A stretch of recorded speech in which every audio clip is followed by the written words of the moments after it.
Everybody, this is Josh Robinson of RobinsonVSParkinsons.com and Robinson vs. Parkinson's on Facebook. I wanted to do the 22 squats for 22 troops challenge put out by Thrall the other day, and I wanted to do it with my buddy Logan.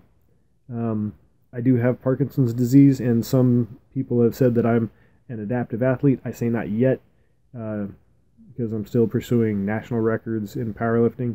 And to that end, I wanted to step the challenge up a little bit.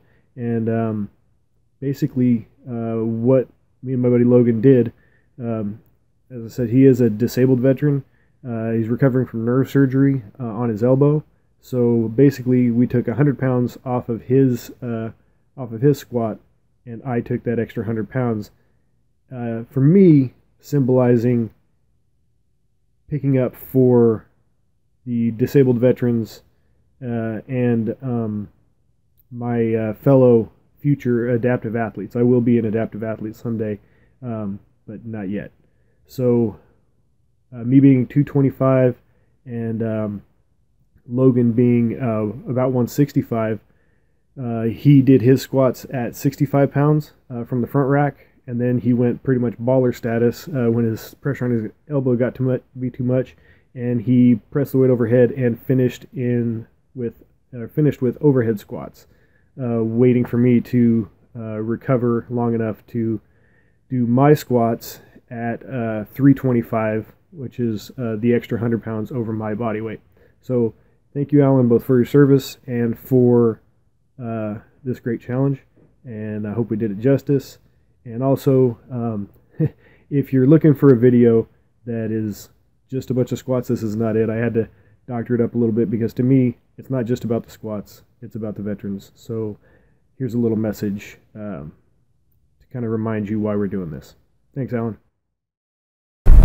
If we look to the answer as to why for so many years we achieved so much, prospered as no other people on earth, it was because here in this land, we unleashed the energy and individual genius of man to a greater extent than has ever been done before. Freedom and the dignity of the individual have been more available and assured here than in any other place on earth. The price for this freedom at times has been high, but we have never been unwilling to pay that price.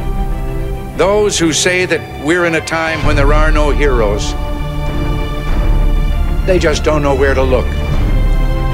The sloping hills of Arlington National Cemetery, with its row upon row of simple white markers bearing crosses or stars of David, they add up to only a tiny fraction of the price that has been paid for our freedom.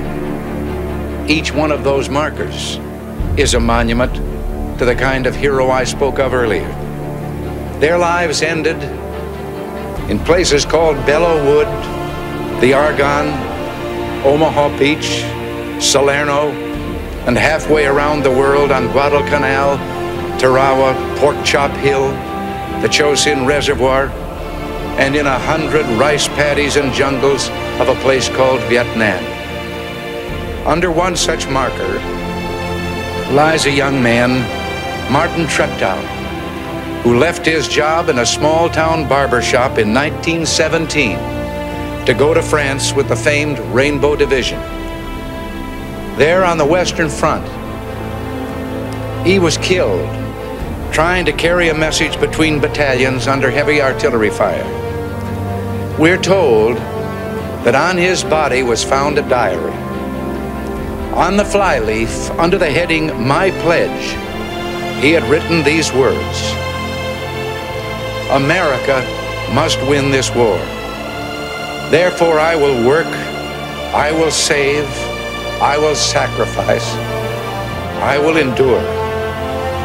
I will fight cheerfully and do my utmost as if the issue of the whole struggle depended on me alone."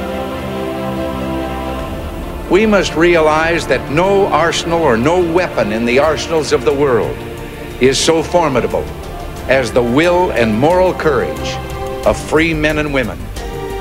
It is a weapon our adversaries in today's world do not have.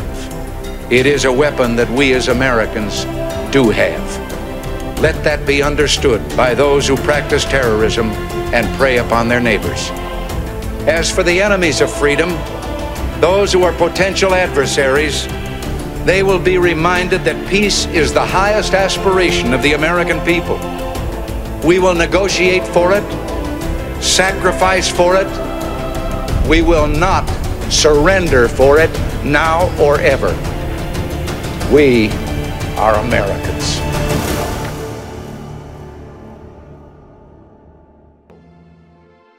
For all we can ever do for our heroes is remember them and remember what they did, and memories are transmitted through words.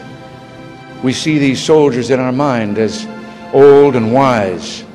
We see them as something like the founding fathers, grave and gray-haired. But most of them were boys when they died, and they gave up two lives, the one they were living and the one they would have lived. When they died, they gave up their chance to be husbands and fathers and grandfathers. They gave up their chance to be revered old men. They gave up everything for our country, for us. And all we can do is remember. There's always someone who is remembering for us. No matter what time of year it is or what time of day, there are always people who come to this cemetery, leave a flag or a flower or a little rock on a headstone, and they stop and bow their heads and communicate what they wished to communicate. I think sometimes of General Matthew Ridgway, who the night before D-Day tossed sleepless on his cot and talked to the Lord and listened for the promise that God made to Joshua. I will not fail thee nor forsake thee. We are surrounded today by the dead of our wars.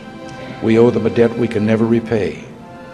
All we can do is remember them and what they did and why they had to be brave for us. All we can do is try to see that other young men never have to join them. Today as never before, we must pledge to remember the things that will continue the peace. Today as never before, we must pray for God's help in broadening and deepening the peace we enjoy. Let us pray for freedom and justice and a more stable world. And let us make a compact today with the dead, a promise in the words for which General Ridgway listened: I will not fail thee nor forsake thee.